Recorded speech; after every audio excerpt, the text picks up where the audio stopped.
La CADDL, Coalition des associations pour la défense du droit au logement, dénonce le projet de restructuration des zones à habitat spontané, communément appelées non loties.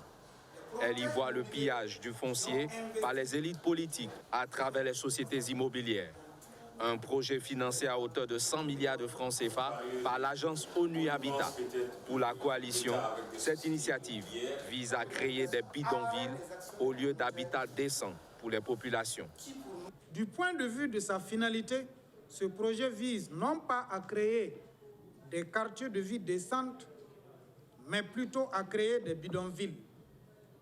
En termes simples, il s'agira de tracer des voies et d'embellir certaines en les bitumant et en faisant ériger par des promoteurs immobiliers des immeubles R+3 aux abords que seuls quelques privilégiés pourront occuper en tant que locataires. À l'arrière de ces immeubles s'étaleront les logements de fortune. Selon la CADDL, les coûts proposés dans le cadre de ce projet aux habitants des zones non loties sont exorbitants. Ils vont de 747 000 francs CFA à 1 700 000 francs CFA que chaque ménage devra débourser pour espérer avoir un logement. Les coûts sont à revoir. Les coûts doivent tenir compte du niveau de vie des populations. Si vous ne connaissez pas les réalités, il fait de ne pas connaître la réalité des populations, c'est pourquoi même les gens vont en zone non lotie. C'est quoi? Parce qu'ils n'arrivent pas à vivre, ils n'arrivent pas à payer le loyer de façon régulière. On le met dehors. La CADDL dénonce également des velléités de musellement et des actes de répression de son mouvement revendicatif qui demande la justice dans la gestion du foncier et du logement.